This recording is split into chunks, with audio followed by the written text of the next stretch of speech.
Olá a todos, aqui é a Ana Paula Salviati. Hoje eu estou de novo com o Diogo Orsi. Olá. E hoje nós vamos falar sobre materialismo histórico e gênero neutro. Uhul.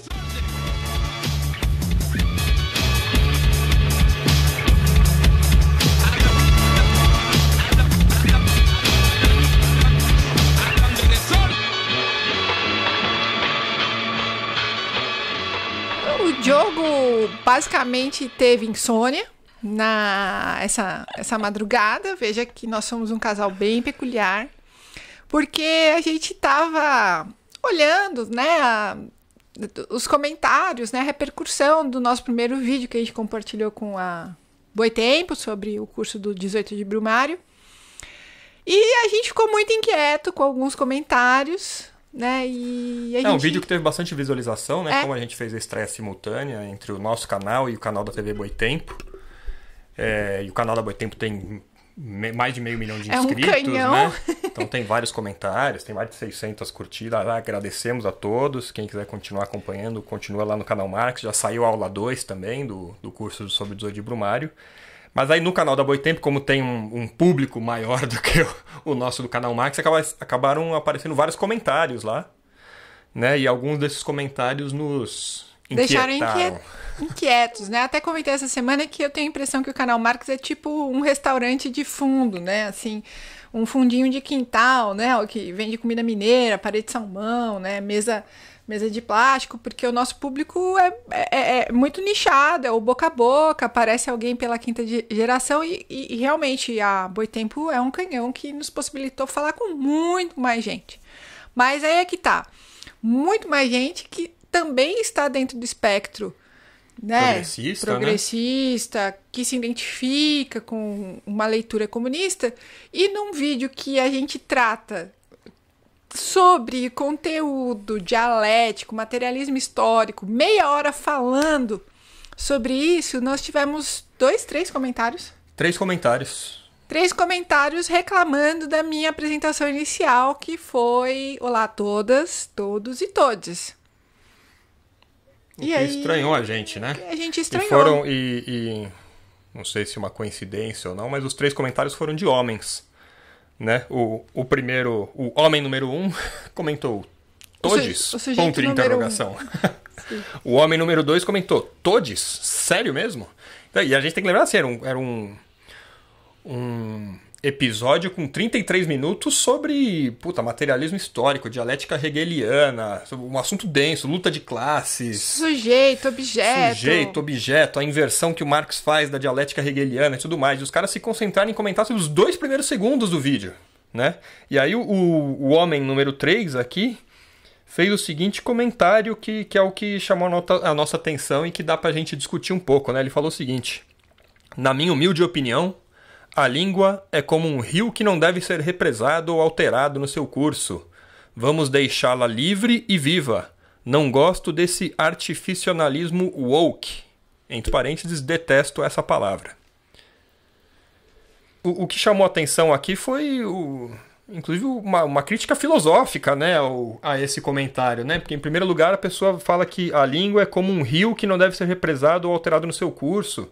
Então, ela está presumindo já que a língua é algo natural, que é um argumento que a gente ouve muitas vezes a respeito do capitalismo, né? Principalmente do lado liberal, né? Que o capitalismo é o desenvolvimento natural do ser humano e que possibilita ao ser humano expressar a sua ordem natural e tudo mais, né? O que é sempre algo muito complicado, sobretudo para quem tem um pouco mais de filosofia, né? Falar que a língua tem um curso natural não cabe dentro de uma compreensão de que a língua é algo socialmente produzido, e a gente está falando de uma linguagem compartilhada numa sociedade capitalista. A gente está falando num vídeo sobre o 18 de Brumário, a gente obviamente vai fazer um vídeo sobre crítica ao capitalismo, ou seja, a gente está falando de uma linguagem naturalmente produzida, espontaneamente produzida e circulada dentro do capitalismo. Dá para falar que ela é natural, que ela reflete algo que não seja a espontaneidade capitalista? Complicado trabalhar com esse conceito, né? Pois é, então estando também dentro desse vídeo sobre matéria que destaca, né, a análise materialista histórica que o Marx faz daquele contexto do 18 de Brumário, da ascensão do Luiz Bonaparte,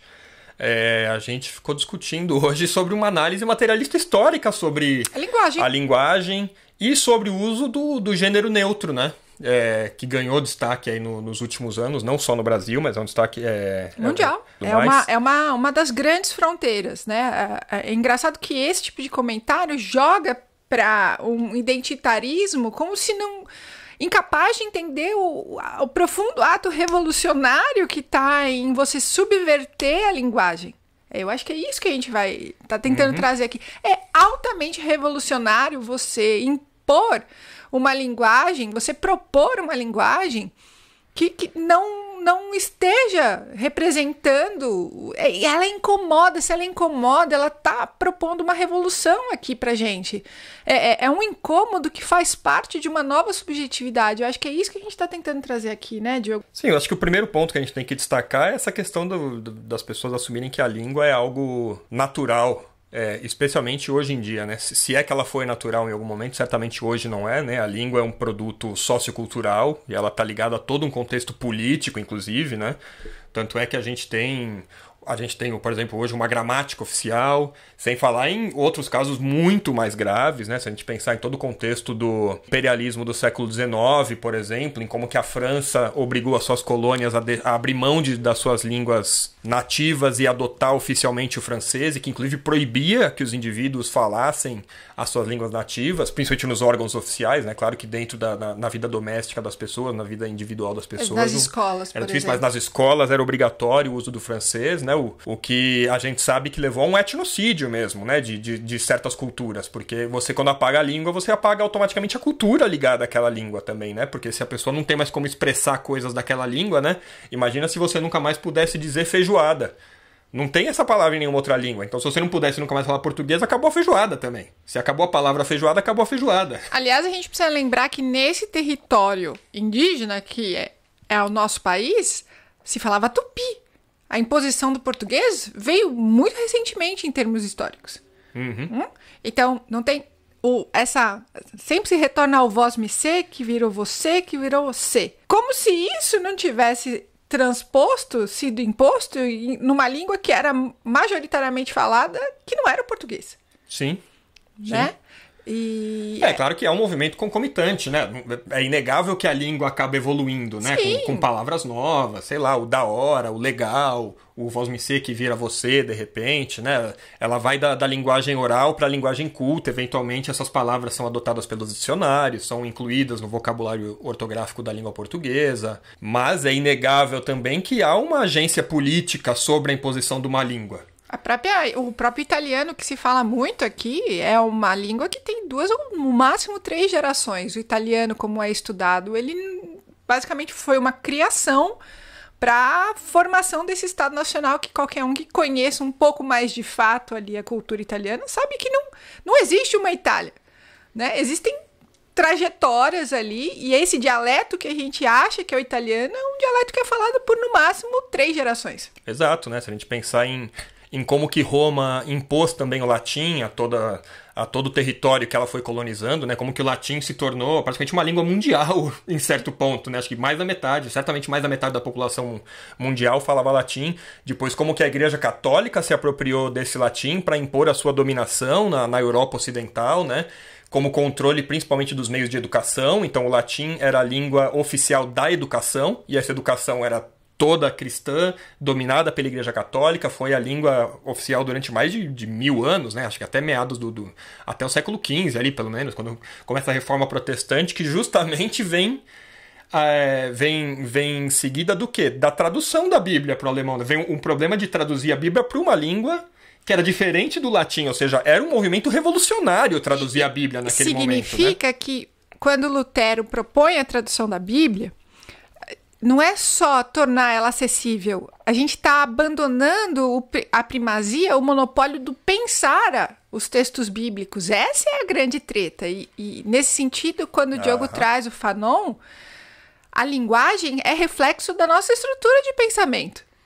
Ela está refletindo o que a gente está pensando. E se a gente está debatendo um contexto onde, dentro de um pequeno espaço de esquerda, em que a gente está se propondo a pensar outras estruturas, a linguagem é essa outra estrutura também. A gente lembra do contexto da revolução da primeira revolução, grande revolução científica, né, e da queda do poder da igreja ali no século XVI e XVII. Esses caras, o Galileu, o Descartes, eles se aproveitaram do momento da ascensão da revolução científica para fazer o quê? Eles disseram que a expressão da pesquisa científica não podia ser feita em latim, porque o latim era uma língua que não comportava aquele tipo de raciocínio. Então, eles começaram a publicar os textos científicos em francês, publicar os textos científicos em italiano. Só que era um pretexto, lógico, para diminuir também o poder da igreja, né? Para dizer, não é porque eu quero acabar com o latim, é porque esse tipo de conhecimento que está surgindo agora moderno. Só pode ser expresso adequadamente nas línguas vernaculares, né? Não pode ser expresso pela língua do latim. E vamos lembrar que assim, o latim oficial durante mais de um milênio era o latim da Bíblia, né? Vamos dizer, a gramática normativa do latim e ortográfica do latim era o que dizia, era aquela que estava na tradução da Bíblia oficial da Igreja Católica. O texto escrito, a linguagem pensada, né? A linguagem reflexiva era domínio de um componente altamente político que era a igreja, né?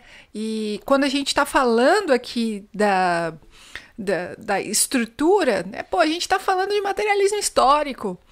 E o Marx é o cara que funda a ideia de dizer que a linguagem é o que nos torna humanos, porque a linguagem é fruto da nossa convivência social. E a gente está falando que a gente é materialista histórica, dialética, a gente está falando de Marx, a gente está criticando o capitalismo e a gente não consegue ver o quanto a estrutura do capitalismo está refletida na nossa linguagem. Claro, e dentro de um contexto revolucionário, né, e de contestação, talvez desse Estado burguês, por exemplo, né, e dos processos de unificação também que aconteceram no século XVIII, XIX, a gente tem vários exemplos hoje em dia de povos que mantêm a sua língua nativa e que não adotam propositalmente a língua oficial daquele país como uma maneira de contestar esse imperialismo cultural que foi feito, né, de tentativa de homogeneização da população daquele país, que era necessária para a constituição dos Estados Nacionais, né? Vamos lembrar como a Ana falou, a Itália, antes de se unificar, tinha, sei lá, dezenas de dialetos ao longo do território italiano todo. Quando você unifica, você tem que adotar um só. E aí você apaga todos os outros. É uma espécie de etnocídio mesmo que é cometido, né?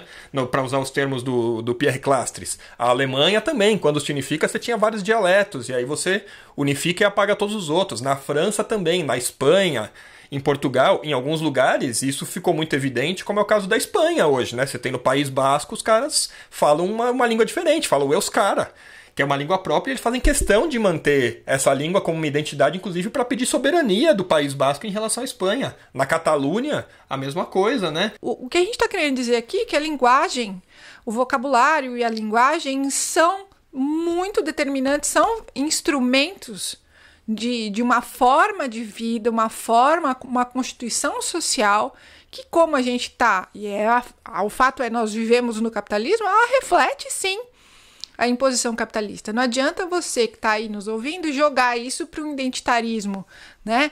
Isso não é uma pauta comunista. É sim, ou você acha que necessariamente no comunismo só existirão homens e mulheres? O quanto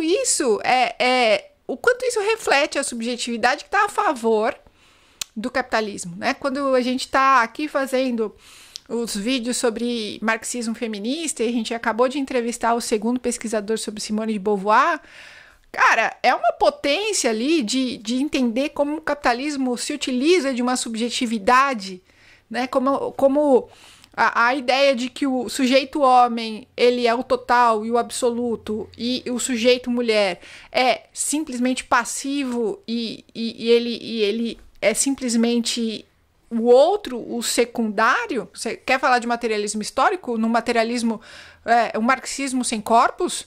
Onde está a raiz das diferenciações? Né? Então, quando a gente está falando todos aqui, é porque tem um grupo que entende tudo isso. E é do nosso interesse como indivíduos que querem uma emancipação social entender que isso não dá de bandeja isso, dizer que isso é uma questão liberal, né? Identitário, isso é um reducionismo.